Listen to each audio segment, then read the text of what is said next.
USB यानी कि universal serial बस। आज बात करेंगे USB 3.1 की। जो पीपीटी है रेनी द्वारा है।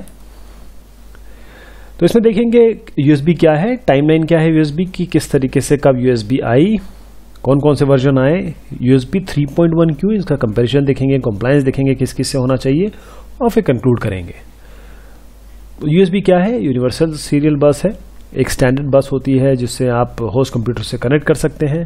कोई डिवाइस कॉन्फ़िगरेशन नहीं चाहिए, कोई ड्राइवर का इंस्टॉलेशन नहीं चाहिए। आप बगैर रिबूट किए आराम से हॉट स्वैपेबल यानी कि प्लग कर सकते हैं, अनप्लग कर सकते हैं और डेटा को ट्रांसफ़र कर सकते हैं।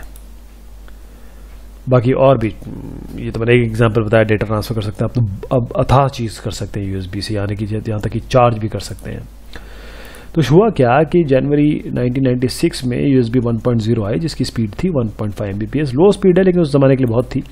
फिर 1998 में USB 1.1 12 Mbps स्पीड आई, फुल स्पीड। फिर आए इसको जैसे लो स्पीड फुल स्पीड कहा गया। फिर अब अप्रैल 2000 में USB 2.0 आया, 480 Mbps हाई स्पीड। फिर 8 साल के अंतराल के बाद नवंबर 2008 में USB 3.0 5 Gbps super speed.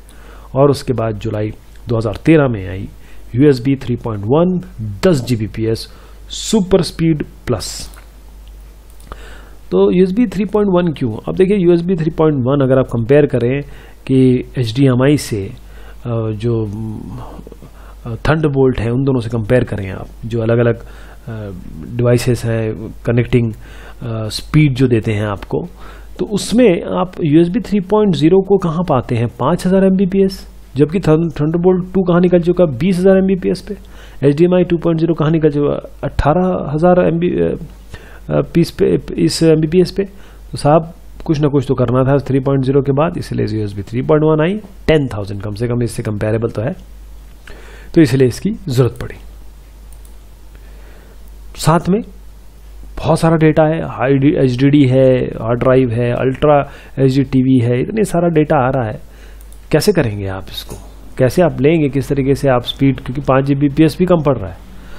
People they demand ज़्यादा परफॉर्मेंस डिमांड कर रहे हैं लोग। SATA 3 में देखिए 6 Gbps है, PCI Express में 8 Gbps है। तो ये मैं परफॉर्मेंस आपको बढ़ाना है। तो USB 3.0 तो इफेक्ट भी करती है जैसे वायरलेस लैन कार्ड को। तो अगर केबल कंपैरिजन करें तो इस तरीके से केबलिंग है 3.0 की, यहाँ पर 3.1 की। देखिए ये USB 2.0 के लिए, ये 3.0 के लिए अलग से लगाया गया था, और ये 2.0 तो खैर 4 ही थे इसमें, और 1 मीटर के लिए है, और USB 3.0 जो था वो 3 मीटर के लिए था। डेटा रेट को कंपेयर करेंगे तो डेटा रेट देखिए 10 Gbps हो गया, इसको जनरेशन 2 कह रहे हैं। USB 3.0 को जनरेशन 1 कह रहे हैं, 5 Gbps था। एनकोड मोड इतना है, एनकोड लॉस इतना है, और एक्चुअल रेट जो है वो 1212 MB है, जबकि USB 3.0 का 500 MB है। तो अब इसका डेटा रेट अगर कंपेयर करें तो बेसिकली ये 2.4 टाइम्स ज़्यादा है USB 3.0 से। कनेक्टर देखें तो आप इस तरीके से कनेक्टर है। देखिए इसके बारे में अगर आपने देखा होगा, प्रिंटर का कनेक्टर देखें या फिर अपने मोबाइल का चार्जर या कनेक्टर देखें तो इस तरीके से आपको दिखेंगे। लेकिन जहाँ USB 3.0 वहाँ पर कुछ बड़ा, देखिए यहाँ पर बढ़ गया, ये बढ़ गया, ये बढ़ गया। तो ये सब USB 3.1 के इंट्रोडक्शन से। और कॉम्प्लायंस किस किस से है इसका? होस्ट डिवाइसेस, इसकी टेस्टिंग USB सपोर्ट 2.0 से, सुपर स्पीड जनरल 1 रिक्वायरमेंट से, और जनरल 2 सुपर स्पीड, जनरेशन 1 और 2 सुपर स्पीड प्लस से। और USB 3.1 की कॉम्प्लायंस, नया इलेक्ट्रिकल टेस्ट फिजिकल लेयर के लिए, और नया केबल और कनेक्टर टेस्ट, ये सब इसने पास किया है।